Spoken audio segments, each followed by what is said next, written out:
Money market லெசன்ல இருக்கிற very short answers பத்தி தான் இந்த வீடியோவில் நம்ம பார்க்க போறோம். 12th காமர்ஸ் சாப்டர் 6 தான் அந்த மணி மார்க்கெட். இந்த லெசன்ல 4 வெரி ஷார்ட் ஆன்சர்ஸ் கொஸ்டின்ஸ் கேட்டிருக்காங்க. ஃபர்ஸ்ட் ஒன் என்ன அப்படின்னா, வாட் இஸ் சிடி மார்க்கெட்? சின்ன வயசுல நம்ம சிடி, விசிடி, டிவிடிலாம் கேள்விப்பட்டிருப்போம். பட் அதுக்கும் இதுக்கும் எந்த சம்மந்தமும் இல்லை. இங்க சொல்ல வர சிடி என்ன அப்படின்னா, certificate of deposit. Page number 39ல கொடுத்துருக்காங்க. ஃபர்ஸ்ட் ஆஃப் ஆல் அப்படின்னா என்னங்க, அதை படிச்சு பார்க்கலாம். Certificate of deposit are short-term deposit instruments issued by the banks and financial institutions to raise large sums of money. ஒரு பேங்கோ இல்லை ஃபினான்ஷியல் இன்ஸ்டிடியூஷன்ஸோ அவங்க வந்து என்ன பண்ணுறாங்கன்னா, அவங்களுக்கு தேவையான லார்ஜ் சம் ஆஃப் மணியை கலெக்ட் பண்ணுறதுக்காக இந்த மாதிரி சர்டிஃபிகேட் ஆஃப் டெபாசிட்டை கொடுக்குறாங்க. கிட்டத்தட்ட ஃபிக்ஸட் டெபாசிட் மாதிரி தான், பட் அது வந்து லாங் டேர்ம், இது வந்து ஷார்ட் டேர்ம். அது வந்து ஃபிக்ஸட் ரிட்டர்ன் இருக்கும். இது வந்து செகண்டரி மார்க்கெட்டில் இன்வெஸ்ட் பண்ணுறதுனால மார்க்கெட்டோட வேல்யூ பொறுத்து தான் இருக்கும். ஸோ இந்த மாதிரி மைனர் டிஃப்ரென்சஸ் தான். நெக்ஸ்ட் இப்போ நம்ம செகண்ட் கொஸ்டின்ஸ் பற்றி பார்க்கலாம். அது என்ன அப்படின்னா, what is a government securities market? இது வந்து பேஜ் நம்பர் 40ல கொடுத்துருக்காங்க. ஸோ கவர்மெண்ட் செக்யூரிட்டிஸ் மார்க்கெட்னா என்னன்னா, a market whereby government or gilt-edged securities can be bought and sold is called government securities market. Simple, government செக்யூரிட்டிஸ்லாம் வாங்கி விற்கிற இடம் வந்துட்டு பார்த்தீங்கன்னா கவர்மெண்ட் செக்யூரிட்டிஸ் மார்க்கெட். அதாவது கவர்மெண்ட்டோட ஷேர்ஸு, அவங்களோட செக்யூரிட்டிஸ்லாம் வந்து வாங்கி விற்கிற இடம். இது ஏன் வந்து gilt-edged செக்யூரிட்டிஸ்ன்னு சொல்கிறாங்கன்னா, இதோட இந்த டாக்குமெண்ட்டோட 4 சைடு வந்து பார்த்தீங்க அப்படின்னா கோல்டன் கலரில் வந்து இருக்கும். ஸோ அதுதான் வந்து gilt-edged செக்யூரிட்டிஸ் அப்படின்னு மீன் பண்ணுறாங்க. இதே நம்ம பிரிச்சு கூட ரெண்டாவது பாயிண்டா கூட எழுதிக்கலாம். Government securities is also called as and gilt-edged securities கூட எழுதிக்கலாம். நெக்ஸ்ட் கொஸ்டின் வந்து தேர்ட் கொஸ்டின் என்ன கேட்டிருக்காங்கன்னா, what do you mean by auctioning அப்படின்னு கேட்டிருக்காங்க. ஆக்ஷனிங்னா நம்ம கேள்விப்பட்டிருப்போம், ஏலம் விடுறதுன்ட்டு. ஸோ அதே தான் இங்கேயும் வந்து சொல்றாங்க. என்ன பண்ணுவாங்க, வழக்கமாக ஏலம் விடுறதுல யார் அதிகமாக ஏலம் கேட்குறாங்களோ அவங்களுக்கு வந்துட்டு பொருளை கொடுப்பாங்க இல்லையா?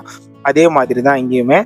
A method of trading whereby merchants bid against one another and where securities are sold to the highest bidder is known as auctioning. யார் வந்து அதிகமாக ஏலம் கேட்குறாங்களோ அவங்களுக்கு வந்து அந்த செக்யூரிட்டிஸ் வந்து விற்றுருவாங்க. ஸோ இதான் வந்து auctioning. Last question, what is ஸ்விட்சிங் கேட்குறாங்க. ஸ்விட்சிங்னாலே என்ன, எக்ஸ்சேஞ்ச் பண்ணுறது, ஒன்றுத்துக்கு கொடுத்து ஒன்று மாற்றுறது. அதுதான் இதுக்கான ஆன்சருமே கூட. The purchase of one security against the sale of another securities carried out by the RBI in the secondary market. இந்த part of open market operation is described as ஸ்விட்சிங். ஸோ ஒன்றுத்துக்கு பதிலாக இன்னொரு செக்யூரிட்டியை ஆர்பிஐ மூலியமாக செகண்டரி மார்க்கெட்டில் மாற்றிக்கிறத ஸ்விட்சிங் அப்படின்னு சொல்கிறாங்க. ஸோ இப்போ நம்ம 12th காமர்ஸ் 6th சாப்டர் மணி மார்க்கெட்டில் 4 வெரி ஷார்ட் ஆன்சர்ஸ் பற்றி பார்த்துருக்கோம். What is CD market, what is government securities market, what you mean by auctioning, what you mean by short answers. மொத்தம் 4 கொடுத்துருக்காங்க. ஃபர்ஸ்ட் கொஸ்டின் என்ன அப்படின்னா, what are the features of treasury bill அப்படின்னு கேட்டிருக்காங்க. So வந்து இதுக்கான ஆன்சர் பேஜ் நம்பர் 39ல இருக்கு.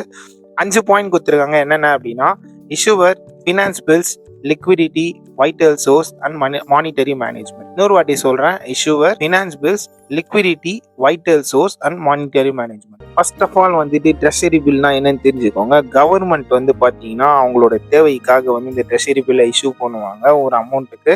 So அதில் மென்ஷன் பண்ண அமௌண்ட்டை வந்து நம்ம பே பண்ணோம்னா ஒரு குறுகிய காலத்துக்கு அப்புறம் நமக்கு இன்ட்ரெஸ்ட்டோட வந்து அந்த அமௌண்ட் வந்து கொடுப்பாங்க. இவ்வளோதான் ட்ரெஷரி பில்லோட கான்செப்ட். அதோட ஃபீச்சர்ஸ் பற்றி தான் இப்போ நம்ம பார்த்தோம்.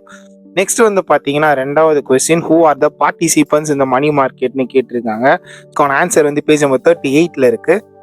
Government of different countries, central banks, private and public banks, mutual fund institutions, insurance companies, non-banking financial institutions, next RBI and SBI, commercial banks, state governments, public. இவங்களாம் தான் வந்து மணி மார்க்கெட்டோட பார்ட்டிசிபென்ட்ஸாக இருக்காங்க. இன்னொரு வாட்டி சொல்கிறேன், யாரெல்லாம் மணி மார்க்கெட் உள்ள வந்து ட்ரேடிங் பண்ணுறாங்க, யாரெல்லாம் இருக்காங்க, வாங்கி வைக்கிற வேலையை பார்க்குறாங்கன்னு கேட்டிருக்காங்க. ஸோ அதுதான் நம்ம படிச்சுட்டு இருக்கோம்.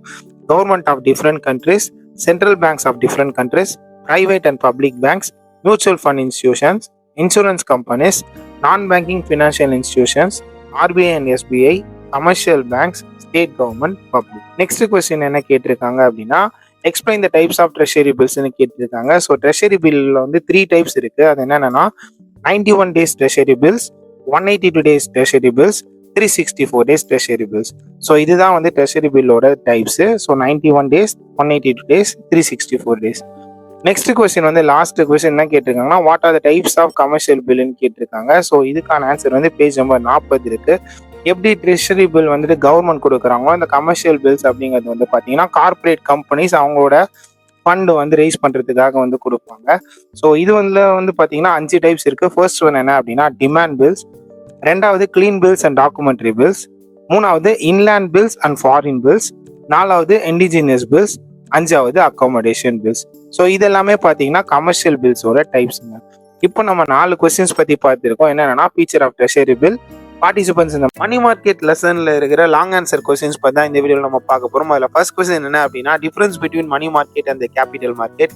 இந்த கொஸ்டினுக்கான ஒரு ஷார்ட்கட் வந்து போட்டு வச்சிடலாம். அது என்ன அப்படின்னா RRR DSP கியூப். ஈஸியாக ஞாபகம் வச்சுக்கணும்னா RRR படத்தில் ராம் சரண் வந்து ஒரு DSP அப்படின்னு ஞாபகம் வச்சுக்கோங்க. ஸோ RRR என்ன அப்படின்னா ஃபர்ஸ்ட் ஆர் வந்துட்டு ரோல் ஆஃப் மேஜர் இன்ஸ்டிடியூஷன்ஸ். மணி மார்க்கெட்டை பொறுத்த வரைக்கும் வந்து பார்த்தீங்கன்னா சென்ட்ரல் பேங்க்கு, பட் அதுவே கேபிட்டல் மார்க்கெட் வந்து பார்த்தீங்கன்னா டெவலப்மெண்ட் பேங்க்கு, இன்சூரன்ஸ் கம்பெனிஸ் தான் வந்துட்டு முக்கியமான ரோல் ஆஃப் மேஜர் இன்ஸ்டிடியூஷன்ஸாக இருக்காங்க. அடுத்த ஆர் என்ன அப்படின்னா ரிஸ்க்கு. மணி மார்க்கெட்டில் எப்போவுமே low credit and market risk தான், பட் ஆப்போசிட்டாக அப்படியே கேபிட்டல் மார்க்கெட்டில் ஹை கிரெடிட் மார்க்கெட் ரிஸ்க்னு கொடுத்துருக்காங்க.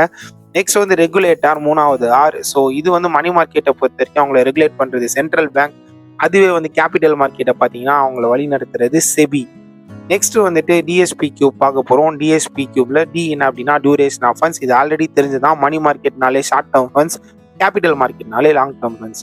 சப்ளை ஆஃப் ஃபண்ட்ஸ் வந்து பார்த்தீங்கன்னா மணி மார்க்கெட்டுக்கு வந்துட்டு ஒர்க்கிங் கேபிட்டல் ரெக்குயர்மெண்ட்ஸ்க்காக, பட் அதுவே கேபிட்டல் மார்க்கெட்டை பொறுத்த வரைக்கும் ஃபிக்ஸட் கேபிட்டல் ரெக்குயர்மெண்ட்ஸ்க்காக தான் சப்ளை ஆஃப் ஃபண்ட்ஸ் நடக்குது. நெக்ஸ்ட் வந்து டிஎஸ்பியில் பி என்ன அப்படின்னா வந்து பி கியூபாக வச்சுக்கலாம். அது என்னன்னா பிளேஸ் ஆஃப் டிரான்சாக்ஷன், நெக்ஸ்ட் வந்துட்டு பார்ட்டிசிபென்ட்ஸ், அப்புறம் வந்து ப்ரைஸ் டிஸ்கவரின்னு சொல்லிட்டு 3 பாயிண்ட் இருக்கு. பிளேஸ் ஆஃப் டிரான்சாக்ஷன் வந்து பார்த்தீங்கன்னா மணி மார்க்கெட்டுக்குன்னு சொல்லிட்டு எந்த ஒரு ஃபார்மல் பிளேஸும் கிடையாது, பட் கேபிட்டல் மார்க்கெட்டுக்கு ஸ்டாக் எக்ஸ்சேஞ்ச் தான் வந்து ஃபார்மல் பிளேஸாக கன்சிடர் பண்ணுறாங்க. ரெண்டாவது லாங் ஆன்சர் என்ன கொடுத்துருக்காங்க அப்படின்னா explain the characteristics of money மார்க்கெட்னு சொல்லி கேட்டிருக்காங்க. இது வந்து பேஜ் நம்பர் 36ல இருக்கு. இதுக்கும் ஒரு ஷார்ட்கட் போட்டுக்கலாம். இதுக்கான ஷார்ட்கட் என்ன அப்படின்னா MSD க்ரூஸ். ஸோ நம்ம தலை MSD தோனியை ஞாபகம் வச்சுக்கோங்க. அவர் கீழே இருக்கிற டீம் தான் க்ரூஸ், அவங்கள ஞாபகம் வச்சுக்கோங்க. ஸோ அதுக்கும் சம்மந்தம் கிடையாது, பட் அந்த ஷார்ட்கட்டை யூஸ் பண்ணி நம்ம படிக்க போகிறோம். MSCல M என்ன அப்படின்னா மெச்சூரிட்டி பீரியட். இங்கே வந்து மெச்சூரிட்டி பீரியட் வந்து 1 இயர் தான் மணி மார்க்கெட்டில். நெக்ஸ்ட் வந்து ஷார்ட் டேர்ம் ஃபண்ட்ஸ் ஆல்ரெடி நமக்கு தெரிஞ்சதான். It's a market for short term funds or financial assets. Next மூணாவது டி என்ன அப்படின்னா இங்கே வந்து பார்த்தீங்கன்னா டிமாண்ட் அண்ட் சப்ளை ஆஃப் ஃபண்ட்ஸ்னு கொடுத்துருக்காங்க. ஸோ இதில் பார்த்தீங்கன்னா எஸ்டி இந்த 2 பாயிண்ட்டுமே ஃபண்டுன்னு சொல்லிட்டு முடியும். அடுத்து பார்க்க போது க்ரூஸ், CREWS. இதில் சி வந்து என்ன அப்படின்னு பார்த்தீங்கன்னா கன்வர்ஷன் ஆஃப் கேஷ். எஸ்ல ஆர் என்ன அப்படின்னா ரோல் ஆஃப் மார்க்கெட், இ என்ன அப்படின்னா existence of secondary market, W wholesale market, S sub market. இது எல்லாமே வந்து பார்த்தீங்கன்னா மார்க்கெட்டுங்கிற வேர்ட்ஸ் வர முடியுது. நெக்ஸ்ட் மூணாவது டீட்டெயில் என்ன அப்படின்னா what are the characteristics of government securities கேட்டிருக்காங்க. ஸோ இது வந்து பேஜ் நம்பர் 40ல இருக்கு. ஆல்ரெடி நம்ம வந்து 3 வெரி ஷார்ட் ஆன்சர் வந்து ரிலேட்டடாக படிச்சிட்டோம். So what is government securities market, what is auctioning, what is ஸ்விட்சிங் சொல்லிட்டு 3 கொஸ்டினுமே இது உள்ள அடங்குது. அதை வச்சு இதுக்கு ஷார்ட்கட் ஃப்ரேம் பண்ணிடலாம். அது என்ன அப்படின்னா அரிசி, ARISI. ARISIல ஏ என்ன அப்படின்னா C auctioning, RBI special role, issue mechanism, ஸ்விட்சிங், இஷ்யூ ஓப்பனிங். இது வந்து